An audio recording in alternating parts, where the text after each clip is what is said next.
Buen día. Como tenemos bien concebido de clases anteriores, la planta de proceso principal va a convertir nuestras entradas en salidas. Pero esta planta de proceso principal no trabaja sola.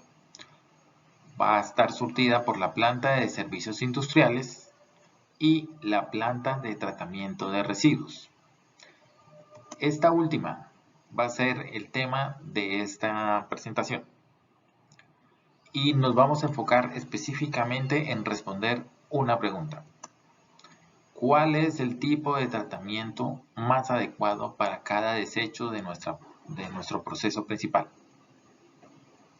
Bienvenidos.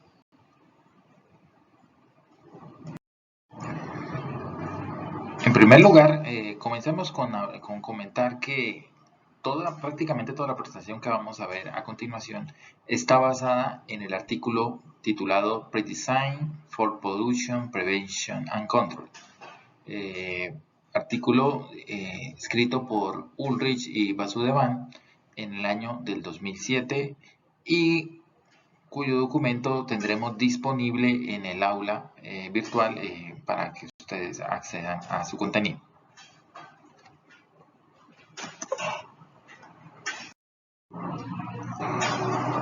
Lo primero que haremos acá y el gran objetivo de toda la presentación es lograr establecer el tipo de tratamiento que vamos a aplicar. Primero, lo que hay que decir es que cuando hablemos de tratamiento para el desecho puede incluir una o dos de estas cosas, que es o puede incluir la separación y o la disposición final del desecho. Y una vez teniendo concebido esto, que el tratamiento puede incluir separación y o disposición final, la segunda pregunta que tenemos que armar es en qué fase se encuentra el desecho, y dependiendo de ello podremos ubicar el tipo de tratamiento. Sabemos muy bien que las tres fases disponibles clásicas son sólidos, líquidos y gases, y en función de eso pues tenemos los tratamientos clásicos, como son para sólidos tenemos membranas, ciclones, filtros, separadores electrostáticos, la combustión y la aplicación de rellenos y o compostajes. Para líquidos tenemos membranas, técnicas de absorción y adsorción y tratamiento de aguas residuales. Para gases poseemos ciclones, separadores electrostáticos, quemas en TEA, que se conoce en inglés con la palabra flare, y incineración catalítica. De todos estos que están listados acá, algunos son tratamientos de separación y otros son de disposición final. Por ejemplo, la membrana, estos dos primeros, la membrana, ciclón, filtro, separadores estáticos, evidentemente son procesos de separación. Mientras que la combustión, rellenos y compostaje para los sólidos se considera es un tratamiento de disposición final. Para los líquidos, las membranas, absorbedores y adsorbedores son separación y los tratamientos de aguas residuales tiene de las dos cosas, como veremos más adelante, tiene algo de separación y algo de disposición final. Los gases, en el caso del primero, son procesos de separación y los dos últimos, el de la TEA y la incineración, son técnicas clásicas de disposición final.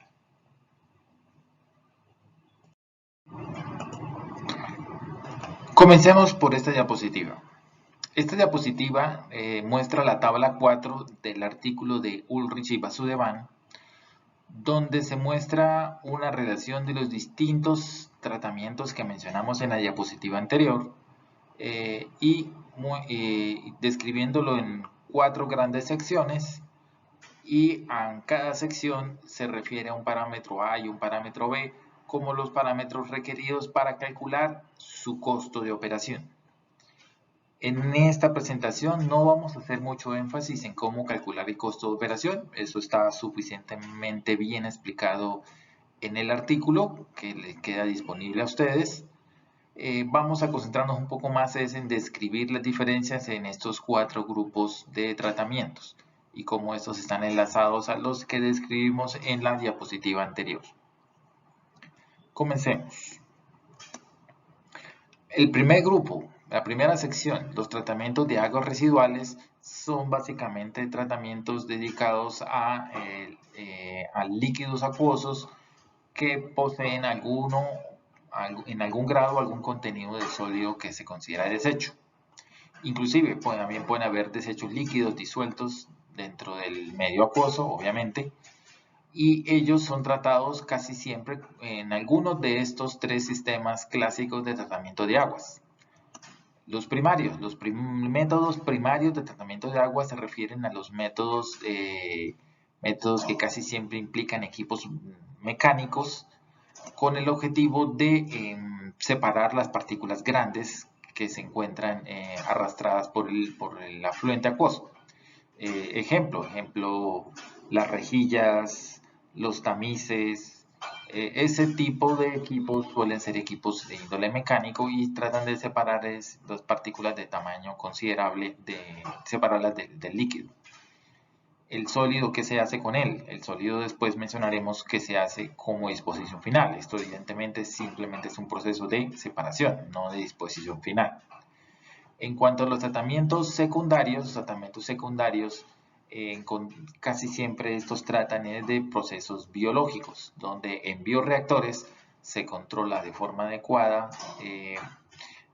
reacciones aerobias o anaerobias para que algunas sustancias disueltas en los líquidos, en el líquido acuoso, pues se transformen convenientemente en otras sustancias que sean más fáciles de manejar para el entorno antes de entregar ese líquido acuoso a su vertiente original, a su cauce original.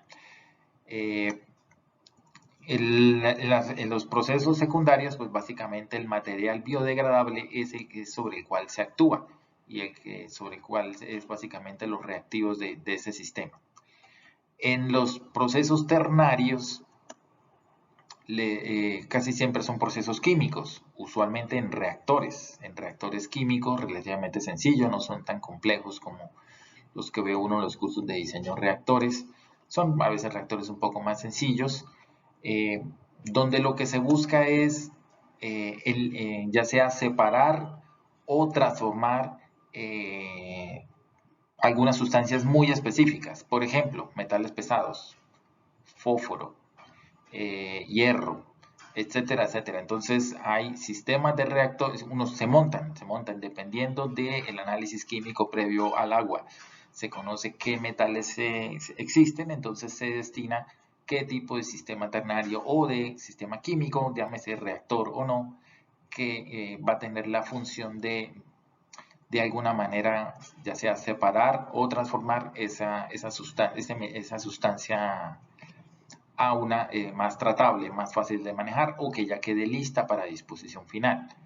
Entonces, los ternarios se caracterizan por ser de índole químico, mientras los secundarios de índole biológico. Esta es la gran diferencia entre ellos. En cuanto a los procesos con membranas, aquí estamos hablando de procesos con membranas donde se concibe que un fluido arrastra sólidos y que los sólidos básicamente son el desecho. Entonces estamos hablando de ya sea gases o líquidos que arrastran algún sólido y que dependiendo de su concentración se dispone un método de cálculo de su costo, ¿sí? Pues obviamente los que están más concentrados tienen un valor en costo más significativo que los que están menos concentrados. Recordemos que los procesos de membranas hay que escoger muy bien el tipo de membrana de acuerdo al tipo de contaminante que uno quiere separar, ¿sí? No todo tipo de membrana sirve para todo tipo de sólido.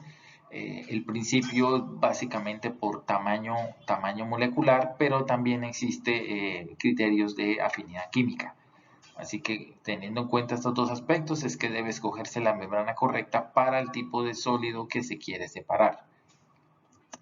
En cuanto al la tercera sección, el tercer grupo de procesos de tratamiento de desechos que tenemos aquí, vamos a ver entonces los tratamientos de disposición de residuos, ya sea líquidos o sólidos. Entonces, esta tercera sección es claramente la primera sección donde hablamos de tratamientos de disposición final, mientras en los dos anteriores estábamos básicamente, en la mayoría de los casos, trabajando temas de separación. En este sí ya es disposición final claramente de líquidos y de sólidos. En ellos, pues casi siempre estos líquidos o sólidos se puede optar por una de estas opciones. La primera es el líquido o el sólido disponerlo en un sitio de relleno o un sitio de compostaje. El sitio de compostaje es cuando este residuo, ya sea líquido o sólido, tiene una afinidad con procesos biológicos. Entonces, si en algún grado se puede degradar y generar procesos biológicos, entonces suele preferirse disponer en un sistema de compostaje. Si ese líquido sólido no tiene esa habilidad, entonces en un relleno simple. Cuando ese residuo líquido sólido resulta ser un compuesto tóxico o peligroso para los humanos, entonces el método de disposición final clásico es relleno, pero no un relleno cualquiera. Es un relleno especial que no se da tan frecuentemente como los rellenos clásicos sanitarios o los industriales. Son rellenos particulares que en pocas partes del mundo se tiene licencia para poder hacer disposición de ellos. Esto casi siempre se contrata, es un poco complicado y costoso de acceder a ellos porque son muy especiales y muy específicos de ciertos compuestos. No necesariamente existe relleno para todo. El tercer grupo son utilizar la combustión como disposición final de ese líquido o ese sólido de desecho. Se puede considerar entonces es quemarlo. Entonces, para quemarlo, evidentemente hay que cumplir este requisito que está acá, que es que esa sustancia tenga algún poder calorífico significativo, y por eso está este criterio acá, para establecerlo de esa manera. Entonces, si el líquido sólido tiene algún poder calorífico importante o moderado, pues puede este método ser usado porque pues, es el método de disposición final un poco extremo, pero requerido porque pues el desecho no se puede necesariamente a veces dejar expuesto al ambiente. Entonces se quema como un combustible simple, ¿cierto? Ahora, si ese es líquido sólido que básicamente es combustible, se quema y por análisis químico previo detectamos de que hay un potencial de producir material particulado, entonces deberíamos pasar al último renglón de esa sección, que es que no solo lo quemamos como combustible suplementario, sino que adicionalmente tendremos que aplicarle las técnicas de incineración junto con técnicas de separación de material particulado, como por ejemplo los ciclones, los filtros o los separadores electrostáticos. Entonces, cuando aquí usted observe la palabra flue gas cleaning, flue gas significa gas de chimenea, y por lo tanto, esta combinación de esas palabras se refiere a los sistemas de limpieza de gases de chimenea y específicamente al material particulado que viene con los gases de chimenea. Por lo tanto, entonces ahí por eso aparecen estos tres clásicos del mundo del manejo de tratamiento de residuos, como son los ciclones, los filtros y los separadores electrostáticos.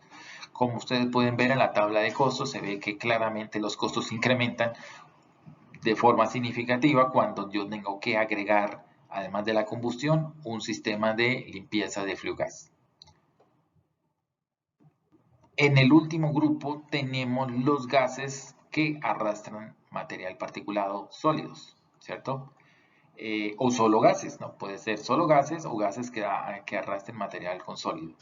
Entonces, cuando mi desecho es gaseoso y aún no lo he emitido a la atmósfera, si es de aquellos que no se pueden emitir de forma directa, entonces puedo considerar algunas de estas opciones, como por ejemplo, este gas es muy probable que tenga algún compuesto combustible útil.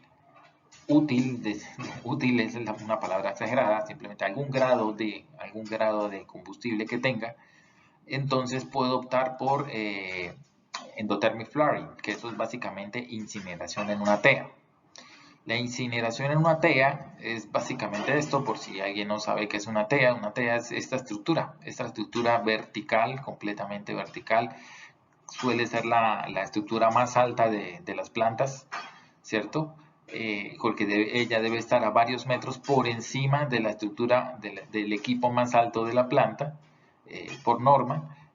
¿Para qué? Pues para que nadie quede expuesto a la característica llama que siempre tiene en la cima toda tea. Toda tea lo que hace básicamente es un quemador vertical, en la punta tiene el quemador, entonces tiene ahí presencia de una llama piloto, un quemador especial para dispersar el líquido o el gas, o lo que vaya a quemarse ahí, y tenga el mayor contacto posible con el aire, y de esa manera pues haya combustión. Entonces las teas, como pueden ver, es el sistema clásico y más simple que está para emisiones y disposición final de los gases, particularmente gases combustibles. Cuando por algún motivo esta emisión no se puede generar en una tea simple por características propias, que el gas de pronto es demasiado denso, o porque la composición del gas genera algún riesgo de que si con una quema simple estoy yo emitiendo algunos contaminantes que la norma me prohíbe, entonces tengo que apelar a alguna de las dos opciones del segundo renglón, que es hacer incineración térmica o catalítica. Incineración térmica o catalítica se refiere a hacer una incineración en una cámara, no en un quemador puesto allá en esa estructura vertical. No, toca hacerlo en una cámara especial, ya sea térmico, quiere decir simple, un quemador en una cámara simple, o en presencia de un catalizador, estilo lecho empacado. Este tipo de incineraciones se requiere casi siempre cuando usted con usted previamente conociendo la composición del gas, sabe de que algunos de los compuestos se me puede formar de forma indeseable, y que si yo utilizo un catalizador puedo selectivamente empujar a que mi sistema de reacciones sea más favorable para las reacciones deseables que las indeseables. Esto ocurre casi siempre con muchas reacciones de material particulado, reacciones de NOx o SOx, donde dependiendo de la composición de las sustancias azufradas, nos conviene montar un catalizador para que selectivamente el oxígeno y el nitrógeno a altas temperaturas y quizás presiones, selectivamente se me vayan a compuestos que sean más tratables de manejar al ambiente, que dejar simplemente que de forma espontánea se dé todas las reacciones de COX o NOx que no queramos. Entonces, este tipo de tratamientos pues obviamente son más costosos que la incineración simple en una tea. Y lo mismo, si se llega a ver evidencia de que se forma material particulado, pues tendré que montarle un sistema de flue gas cleaning adicional a la incineración térmica o catalítica. Y por último, pues cuando usted tiene ese gas que no lo quema por tea ni lo quema por cámara, sino por cualquier sistema de combustión diferente a los dos mencionados, pues tenemos la misma clasificación que ya habíamos explicado anteriormente para los sistemas de disposición de gases y de líquidos, que es sistema de combustión como combustible simple o con sistema de flue gas cleaning.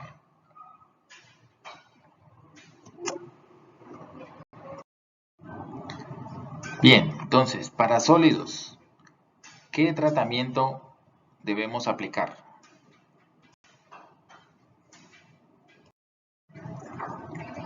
Podemos entonces utilizar, en este caso, el diagrama propuesto por los autores Ulrich y Vasudevan, que es un árbol de decisión, ¿sí? Es un árbol de decisión, y este árbol de decisión es específicamente para elegir el mejor tratamiento para desechos sólidos. ¿Cómo se trabaja estos árboles de decisión? Muy sencillo. Arrancamos siempre por el cuadro de color verde, ¿cierto? Y esa es la primera pregunta que hay que responder. Cada cuadro de pregunta va a tener una respuesta sí o no, y dependiendo de ello nos iremos desplazando por cada una de las casillas hasta encontrar una decisión final. Entonces el cuadro verde es el primero por donde se arranca. Los cuadros amarillos, como pueden ver, son cuadros donde siempre se hacen preguntas, cuyas salidas son las opciones de sí o no. Y los cuadrados en rojo, que estoy señalando en este momento, esos cuadros de color rojo en el fondo, pero señalados en azul en el borde en este momento, pues esas son la decisión final que se debería, la más recomendada para, según la respuesta que yo haya escogido. Casi siempre todos estos bloques en rojo se refieren a tratamientos que hemos mencionado que estaban en la tabla 4. Si no llega a estar ahí es porque él, por ejemplo, como en este recuadro o en este recuadro, él hace recomendaciones a otra parte del artículo que no es la tabla 4 y o a una referencia de bibliografía ajena al artículo en mención. Entonces, ustedes tendrían que, dentro de sus posibilidades, tomar el artículo o la referencia y dirigirse hacia esa opción para terminar decidiendo cuál es el mejor tratamiento. Pero casi siempre vamos a caer en alguna de las opciones de la tabla 4, en la mayoría de las veces. Para el caso de líquidos, ¿qué hacemos?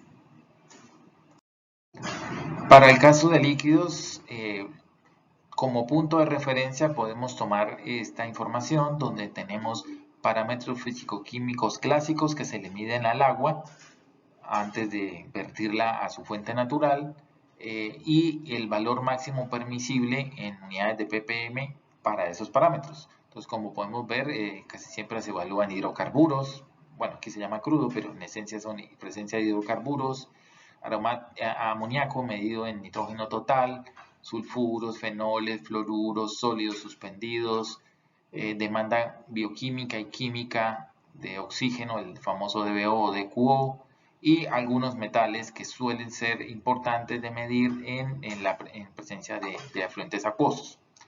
Esto, como cultura general, nos sirve de punto de referencia para darnos cuenta si estamos cerca o ya violando alguna norma ambiental.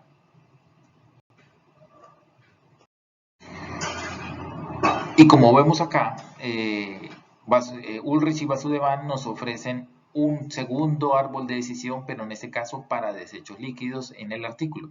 En este artículo, nuevamente las mismas reglas. Arrancamos por el cuadro en color verde, los amarillos son las preguntas y los rojos es la decisión de qué tratamiento debemos usar. Entonces, utilizar estos árboles de decisión son bastante sencillos de implementar. Para el caso de gases, veamos qué tenemos. Para el caso de gases, podemos también tomar esto como punto de referencia. Entonces tenemos un listado de componentes que suelen ser vigilados dentro de la calidad del aire y este es el rango típico del aire en condiciones de que se consideran de aire limpio y este es la frontera mínima versus la frontera máxima permisible, la mínima y la máxima permisible en caso de un aire contaminado. Esto pues obviamente es básicamente como tomarlos como puntos de referencia en caso tal de que tengamos que definir o determinar si nuestro sistema requiere de algún tratamiento especial o no.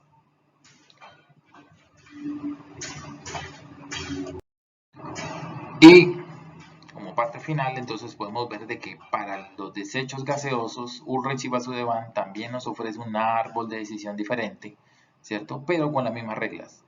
Ya el cuadro en verde arrancamos, amarillos son preguntas de sí o no y los rojos son la decisión de cuál es el mejor tratamiento dependiendo del caso.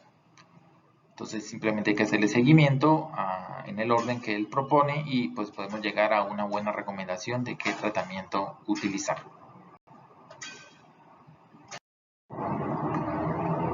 Ahora bien, en caso En caso de que el árbol de decisión nos lleve a una referencia que no encontremos, ¿cierto? O que no logremos ubicar dentro del artículo o en la referencia que él propone, entonces vamos a apelar a la siguiente opción. La siguiente opción, ¿qué es?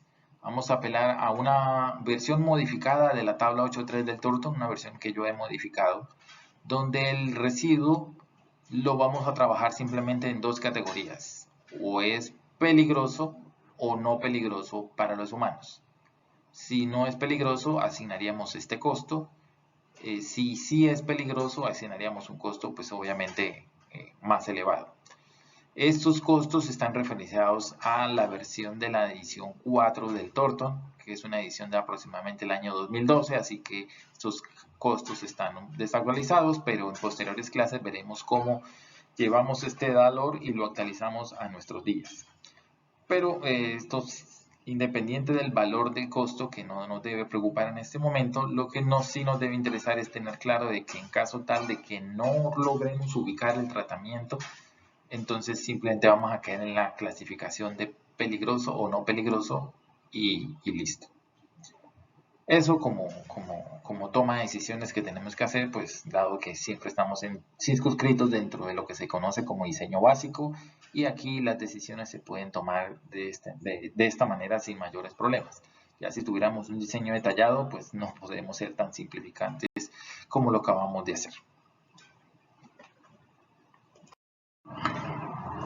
Y bien, esto es todo lo que quería comentarles sobre la selección del tipo de tratamiento de desechos. Buena tarde.